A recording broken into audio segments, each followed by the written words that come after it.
to the Property Legacy podcast, and today we have a very special episode and we are joined by two very special people. Welcome to Crystal and Joe, who are going to be working with us for the next 5 months as part of their T-level content creation course at college. So we've just welcomed Crystal and Joe. This is their 4th day of working with us. Very exciting. And we thought we'd just chuck them in the deep end, and when we were deciding who we were going to film the next podcast episode, I said, let's just film one all together, because the thing about property is you can learn about property at whatever age, and everyone has lots of different questions about it. So we thought we would get together, we would sit down, we would have a conversation, we would have an opportunity to ask each other questions, and to also tap into the mindset of two 17-year-olds, nearly 18-year-olds, and what their thought process is around property in general, what they know, what they don't know, what they might want to find out. So thank you so much for agreeing to come on camera. You didn't get a choice. No. I love being on camera. Oh, amazing. We'll do one every week then. Tell us a little bit, and the answer can be zero. What do you know about property? Not much. I don't know anything either. It's completely new. So, your homes that you live in, are they rented or owned? Owned. Rented. So, you being 17, nearly 18, as soon as you're 18, you could actually go and buy a house, or you could go and rent a house, or you could do whatever you want to. Yeah, I do want to move out because I do like the independence. Cool. So, from your point of view, do you see yourself as ever being able to afford a house? To actually own a house? Or are you looking at life thinking you'll just be having to rent? I know that the housing market at the moment is quite bad in terms of prices. Prices are really high. I don't know how high though. I don't know how high either. How old were you when you bought your first house? How much was it? I was 18 and it was £32,000. How much is it to buy a house now? Well, that particular house is worth about 150,000 now, which is why if you invest in property and just have that property, it will make you a millionaire one day just by having one property. What's the average of a house now? So in Blackpool, it's the average 3-bedroom house is about 125,000. But in some areas, like this area we're in now, you can get 4-bedroom houses for £80,000. The one we looked at yesterday with Bart, that is in FY4 near the airport, that was £80,000. It's a good deal. Because if you look to Manchester, if you look to Birmingham or London, a 2-bedroom house in London is 550,000. So Blackpool prices are really low compared to the rest of the country. And that's linked to the fact that the average wage in this area is about £25,000. So when you get a mortgage, it's so many times your salary, yearly salary, by I think can be up to 6 times. What is the wages in like different areas a little higher? Yes. Yeah. What is a mortgage? Mortgage is a loan. The bank will give you a loan to buy a property, but it's over 25 years. So it's a long-term thing. So the bank will, say you, like Bart's house we looked at yesterday, say you wanted to buy that house for 80,000. You need to have a deposit, and then the bank will give you a mortgage for up to 75% for a buy-to-let. But if it was to own it for yourself to live in, you could put a 5% deposit down and the rest would be on a mortgage. So they would pay your solicitor the cash so that you could then go and buy that house. So effectively you could buy a £100,000 house with £5,000. You have to pay for it for the next 25 years. Yeah, so Not yeah. a phone contract, but a house. Yeah. Would you say that renting would be a better deal? Yeah, I was thinking that. So Long term or like short term or what? So the difference, so if you have the money up front for a deposit for a mortgage, your mortgage payments will not be as high as what you would pay for rent. So with renting a property, all you need to rent a property is usually a bond and like first month's rent. So it can usually be, on average, what's the usual renting price? In Blackpool it's around about, let's say £900 a month to rent somewhere. So you'd need £1,800 to actually take a property on and move it. So it's a little bit less of a deposit at the beginning, but then you'll be paying £900 a month for as long as you stay there, because you'll never own that property. Whereas if you have it on a mortgage and it might cost £600 a month for your mortgage, that's how much you're paying, But over the 25 years, you will pay that mortgage off and it will be your house. It depends on the interest rate. So as the Bank of England changes the interest rates, it can go up and go down. But the rents will always go up. They will not come back down again. Because if you bought a house and rented it out, so a lot of properties we have, we bought them, we rent them out to people. The people that bought that house still have to pay the mortgage on that house. So when you're renting the house to people, they need to be paying enough money, rent-wise, so that you get to pay your mortgage off every month, but you will also money left over.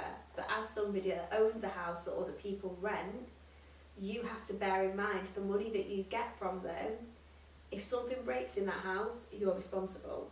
If the roof caves in, you're responsible.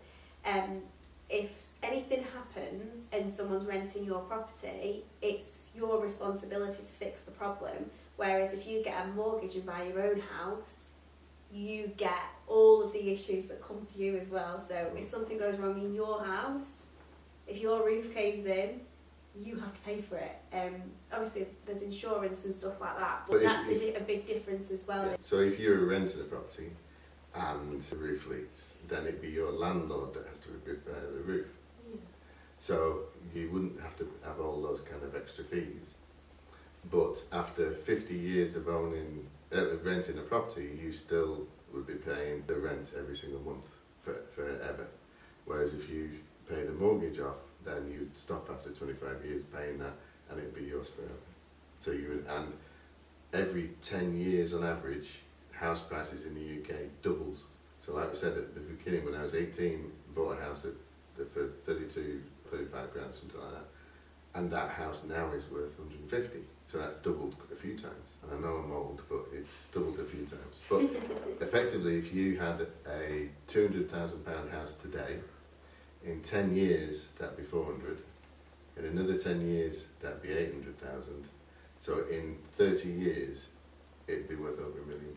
But as the house prices go up, the national living wage goes up, Yeah. and more money, people get paid more money. So they don't get higher and higher and higher, and nothing changes with the money that we make. But they still can be quite hard to achieve when you've got to think about, most people are in a position either, like you guys, if you wanted to get a mortgage, you'd have to live at home still where you're living in order to save up money for a deposit for a mortgage. Whereas if you're renting, it's really hard for somebody to pay rent and also save up for a mortgage at the same time. So a lot of people who are my age, so I'm 30, lots and lots of my friends still live at home with their parents, and it's not because they don't have good jobs or anything like that, but a lot of them are either saving for a mortgage or have saved a deposit for a mortgage but are waiting for the right time to buy a house. So there's lots of different situations that can happen with if you want to go down the route of renting or if you want to go down the route of buying. But the problem with renting is, in the last 5 years, a 3-bedroom house has gone from £570 a month rent to now nearly £900 a month. And if people are on benefits, which a lot of people in the Blackpool area are, then they only get paid the rent up to £621 a month, and then they have to find the rest of it themselves and top it up. And what that means then is, because the market's getting further away, it means that people on benefits are having to take money that would have been for food or heating or electric or clothes and pay the top up on the rent. So it's not working well for people on benefits at the moment, and the market rates will just keep going up and up and up. Especially as at the moment we're in a recession, so the property prices are actually at the lowest point they've been in the last 5 years, and they will go up again as soon as we come out of recession. So anything you buy today will go up in value. So that property that Bart's looking at, he's bought it for 80,000. He's then going to renovate it for £10,000, and then when that's finished, it'd be worth 110 to 120,000. So it immediately he's gained £30,000 out of thin air just because he's renovated that property and bought it low. But then he'll have £20,000 left over, so he could go, or £20,000, I could put a deposit down on another house, or I could put a deposit down on 3 houses. It depends how he wants to use that money. So a lot of the work that Dad does is he works with people that want to invest money in property, but a lot of them may be based down south, so they've got £500,000, £500,000 to invest in property, and actually it could only really get them an investment in 1 or 2 properties down south, whereas if they came to Blackpool, you could get a lot more for your money. As well as that side of things, we also do property management as well. So what that means is if somebody wants to buy a house to rent out, what PPS does, which is a company that Ash works for, we will find property. So did you help Bart find his? Yeah, so we helped him find it. We're then going to get it renovated, so PPS will do the renovations. And then we'll get the tenant for that property, and then we'll manage that property for the next decades while people are renting it. And then we'll make a little bit of money on that every month, and Bart will make lots of money every month as well. So if somebody's got money that they want to invest, they don't necessarily have to take on all the responsibilities of a landlord. So if there's a leak, if there's a ceiling break, if there's something like that, because what a property management company does is they deal with all of those things for the client. So if 30 properties in Blackpool, not all of them are ours, some of them are for other people, but if something happens and there's an emergency, we're here locally, we can get our teams out or ourselves to emergencies really quickly. So even if the client's based in London, it doesn't matter because we've got it covered. Obviously, if the client needs to pay for damages or repairs and stuff, they're still financially responsible for that. But what PPS does is we make sure that our tenants are looked after, the houses are looked after. If there's any emergencies, we deal with the rent payments and all that kind of stuff as well. So that's a little bit of a sense. But when you're thinking about how much money you actually need to become a millionaire, say, or do whatever, you could buy one house, like I said, and wait 30 years.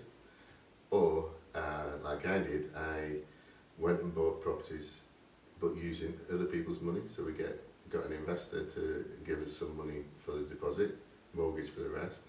And the first property I bought in 2019 cost me £800 because I just paid for the legals.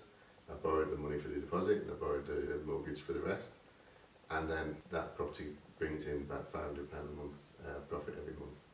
So that's constantly bringing in money.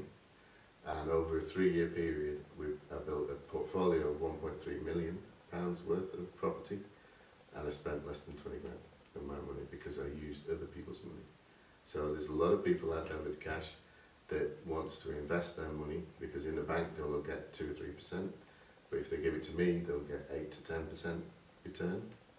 So they'll get a lot more returns, and that then allows me to invest in properties in this area so that we can then help to improve the quality of the housing in the area, because some of the areas around here are quite run down. And by investing in them, it increases the quality of the housing. It means that children and families can grow up in areas that have nice houses. Hopefully it can help the community, because wherever we invest, we also then pay contractors to do work. We also then help the community by having that cash in circulation as well. And that's really what we do in all our property companies. So we've got four property companies that we run. And Alice runs her business as well. Very small work out there. You know. 2019, which is only, 6 years ago, none of this existed. Yeah, it's crazy. Yeah.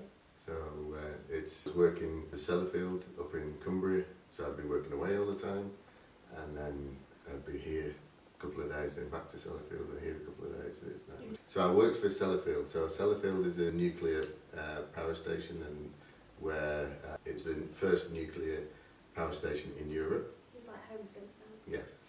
And I didn't work at Springfield, that's impressive. No. And I was responsible for trying to get rid of all the nuclear waste in one building. I did that for 8 years, didn't particularly like it because I was working away all the time. I'd do 13.5-hour shifts, then go to a flat, have some sleep, then come back, do another 13-hour shift, and good money, but it meant I was away from home all the time. It's something that my parents have done off and on all the way through my life. When younger, they would buy a house and live in it, and over a 5-year period they'd do it up, and the value of the property would go up, and after 5 years they'd sell it, buy another one, a bigger one, do that up and keep going and keep going. So we moved house every 5 years, and so we lived in Rochdale, we lived in Bolton, we lived moved to Cleveland's, and we just kept doing that. He sold the house. He renovated it, yeah. So he always made money on it. And then when they retired, they had a piece of farmland that had caravans on it, they had 2 detached properties on it, and so it kind of built up over time. And then they retired, they started investing in properties. So I used, because I'm an electrician by trade, I used to help them renovate them and do stuff, repair them. But I didn't invest in property properly until I was, 48. But what we're trying to get across on videos like this is, the younger you get involved, the more you can portfolio over your lifetime. And then you can then hand that down to your children, and then it goes down to their children. So it's a legacy for future. That's why it's called property legacy. So imagine 18 this week, and in the next 2 decades you invested in property and got a portfolio. And then when you have children and you hand it to them, it means that they're at a position where they could have a house straight away, because you'd have lots of houses and they could just have one. Whereas at the moment, if you want a house, you're going to have to go out there and earn the deposit. You're going to have to go out there and go and actually buy it. So it's every time each generation gets a bigger helping hand to get on in life. So you're not having to get a lot of debt. People ask me all the time, whenever we go to property events, they always like, oh, well, have you not got any property yet? But no. But when I see what Dad's doing, it makes me want to do it as well. Just trying to build my business a little bit more and then have some money to invest, because I think it'll be. What, do you rent a house? No, so I part own one of our properties. Yeah.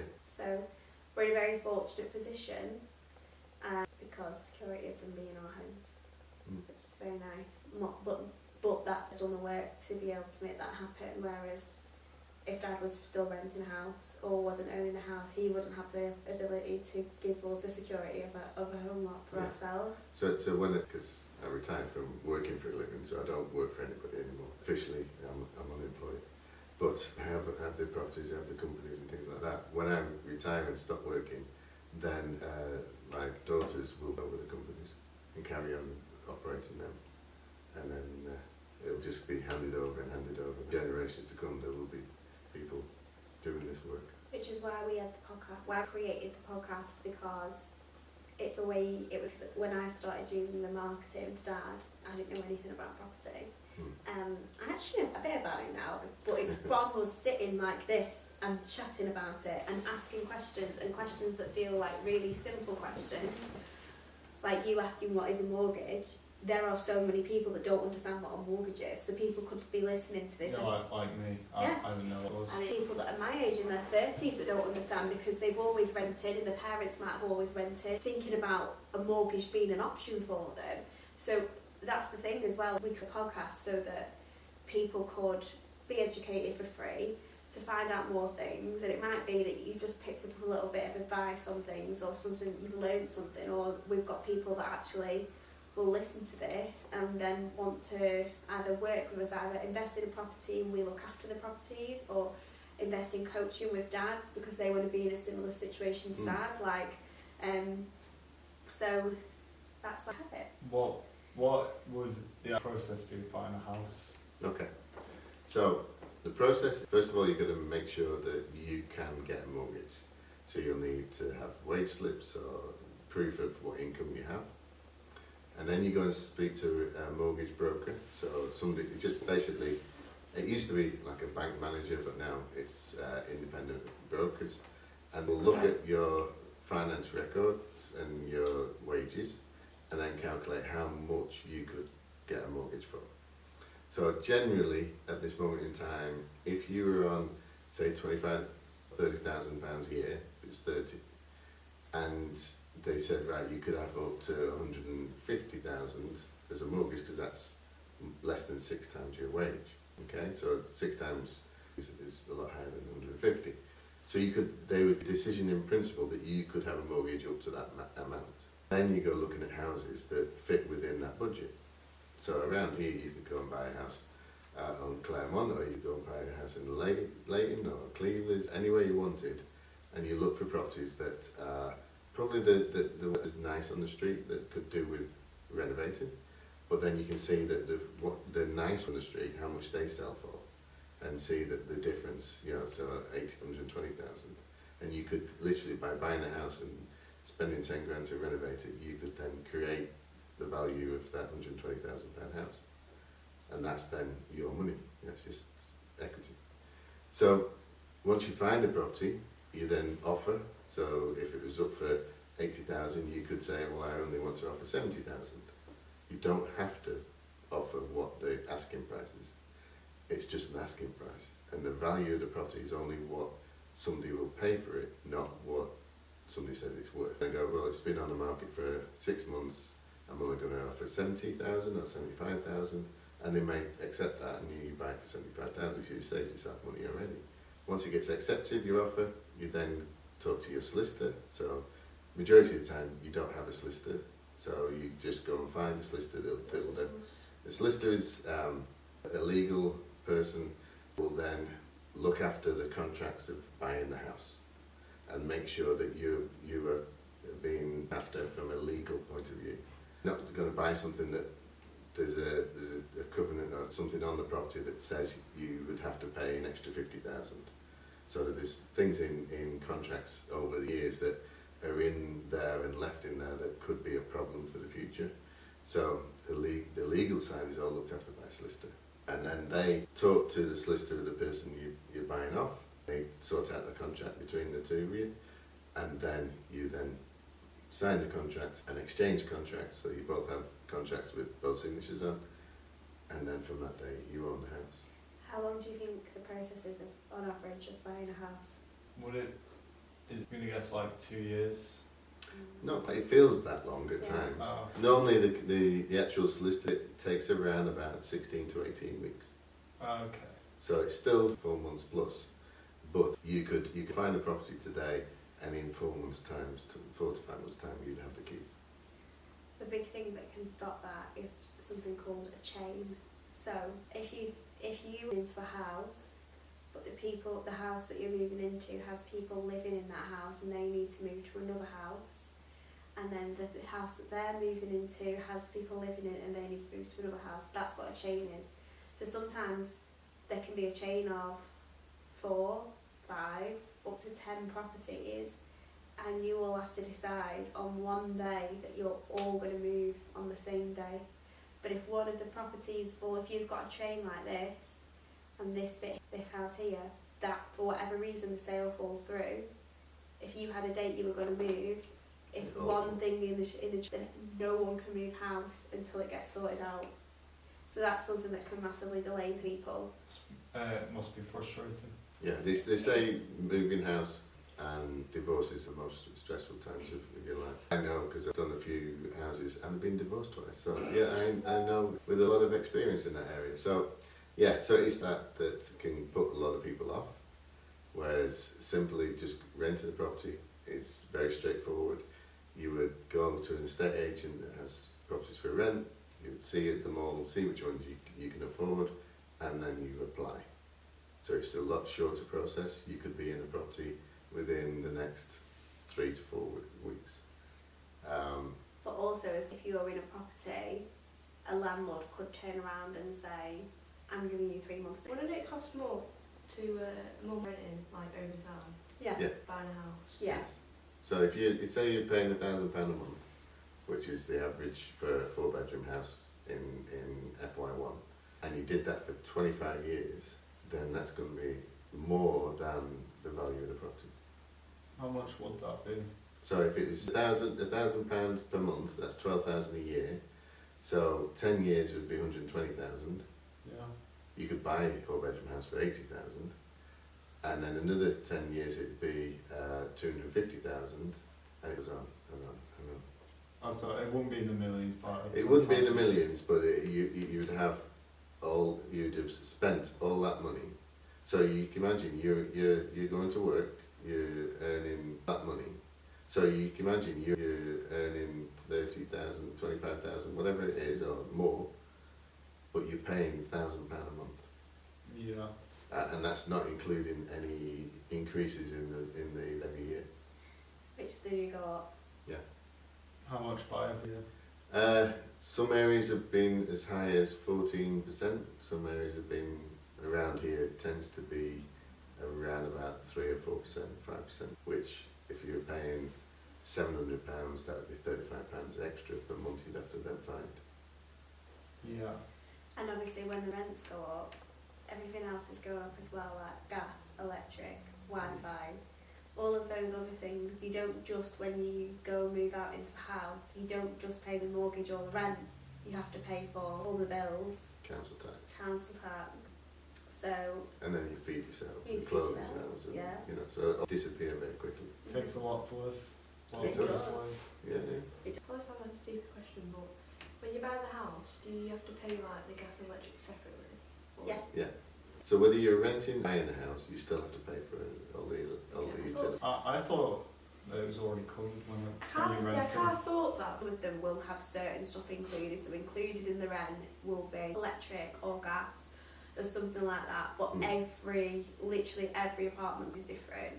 But also the rents are a lot higher in Manchester. I mean, one of my best friends, she lives in a 2-bed apartment, and I'm not joking, it's smaller than these 3 rooms that we're in, and it's 2 bedrooms, and then it's literally 2 bedrooms, a hallway, a bathroom, and a living room / kitchen space. That's it. And I think they pay about 1,400, so it's £700 each.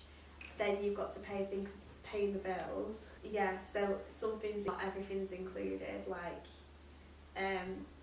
so like prices, but obviously by living and working in Manchester, they're probably getting paid more than people that are on a wage in Blackpool.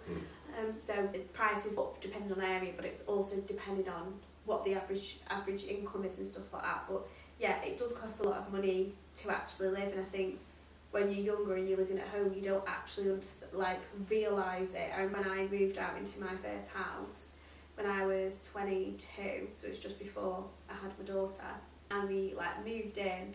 And the first day we moved in, I sat on a bare floor, pregnant, ringing all of the different bill companies to set everything up, and that must have taken me all day to go online and find the best offer and ring people and do all the forms and set everything up and all the direct debits and all of that. No, there's no how-to guide to do it, and there really should be. Yeah, that's something that should be written, really. A lot more people nowadays are trying to start their own businesses because it's harder at the beginning, but there's more opportunity to make more money by doing the work that we do over time than being in a normal 9-to-5 situation. Yeah. So there's more scope for it. But if you are self-employed, if you started your own business, in order to get a mortgage, you have to provide 2 years worth of accounts to show. So what I was showing you before when we were looking at the financials, you need to have, if you've just started a business, you can't apply for a mortgage for 2 years. You've got to be able to show this is how much money I've made for them to be able to give you a mortgage in principle for what income you bring in. So stay at home as long as you can, it's cheaper. Your mum and dad won't like it, but it's definitely cheaper at home. Because as soon as you leave it, you really see how expensive things are. Oh yeah, it will. They'll go up in value. It goes literally all the time. I can even count and sometimes it's oh, this is going up £10 a month, and you think, all right, that's not too bad, but you think that's £120 extra a year. And once one thing goes up, then you get something for another thing going up, and it's just it becomes this relentless thing of well, actually now I'm having to find £60-70 extra every month for all the things that have gone up over the last 6 months. And by the time you get your head above water with that, something else goes up again. So if you wanted to buy it, it's possible from 18, and you can borrow money off investors or family or anybody to actually get you there. But if you want to rent, then you will have that issue of paying rent for forever, but you could rent for 10 years to know where you want to live and then go forwards. Because you go to university after college, or what do you plan? Not direct after college. Probably. You'll probably leave uni with 30 grand's worth of debt. I remember when I started uni, and it was the last year. It used to be £3,000 a year for university, and mine was the first year that it was £9,000 a year, and I went for 4 years. And that's not even your student finance. So like they give you to help you with either living at university or stuff for your course. So I left uni in 2017, almost 50 grand worth of debt from student finance. But you don't actually pay any of that back until you make over a certain amount. So you don't need to worry about that at the time. But then when I was leaving school, you could go to university for free. Nobody used to pay for universities. It's just the government decided to not fund the universities, so now the universities has to charge you. So yeah, it could be £10 grand a year to go to university, because I never went to university. A lot of people are starting to think that going to university and then coming out with £30,000 or £40,000 worth of debt, you could actually start working for a living and actually earn more than that in the time you would have been at university, and then not have debt. Because everything I've learned about property wasn't at university. So how did you learn about it? Well, my parents knew some of it, but then in COVID, I went on a course to learn about all different strategies that you can use, and from there, that then helped me build my portfolio. So it cost me £6 grand for the course, and I built a £1.3 million portfolio. You don't always have to go to university unless you want a particular career that needs university. Because a lot of people that go to university at the moment don't actually do that for a job. But I always will say to people that me going to university and doing my degree is the thing that led me to do what I'm doing now. So I don't regret going to university, and I also learned loads of independent skills, communication skills, transferable skills. Like when I was talking to you guys about contracts this morning, I learned about contracts when I finished my degree. Before I even launched this business, I understood about the importance of contracts and how to put them together, because I started renting out some of my graduate collection. So all of these transferable skills, the networking side of things, the conversations that I've had to have with stockists or pitching to people for collaborations on the runway, and there was lots of different things that went into it. So I think everybody's experiences are different, but I will always say I don't think I would have the business that I have now if I'd not been to university and had that experience. So, but also as well, if you want to go to university, you can still get a degree. You don't have to dedicate yourself to that degree for the rest of your life. You can be good at more than one thing. Yeah, I never wanted to do. You know, when you got to decide what you want to do. I had no idea, and probably until I was late 40s, I didn't do.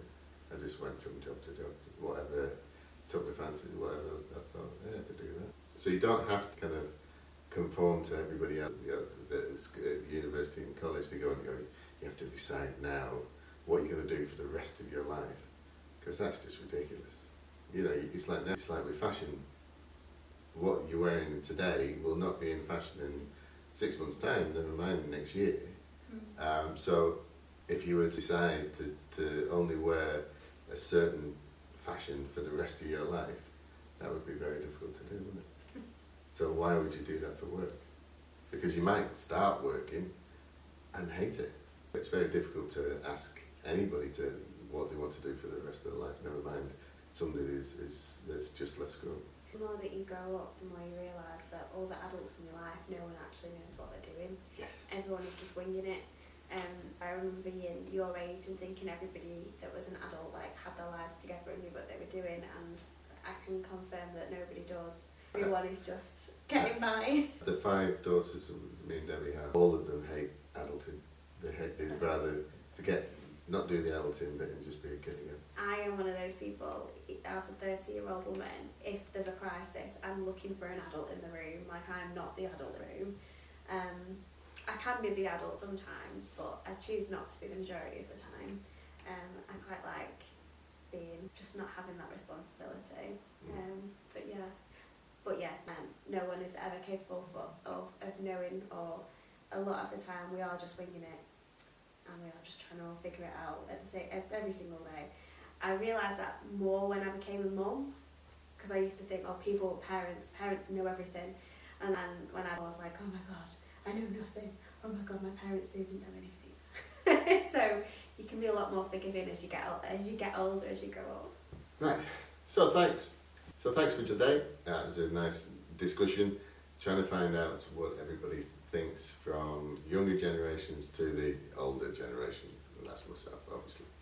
So join us next time in another 2 weeks. You can find us on YouTube, Spotify, Apple Podcasts, and you can also find us on our website, which is www.propertylegacypodcast.co.uk. And if you want to get involved, then just put comments below or get in touch with us on our emails, and we'll be happy to chat with you and help you get to your end goal or to make your legacy. So thanks for now. Thanks for joining us, guys. Thank you. Thanks for having us. Thank you. Thanks. Bye. Bye.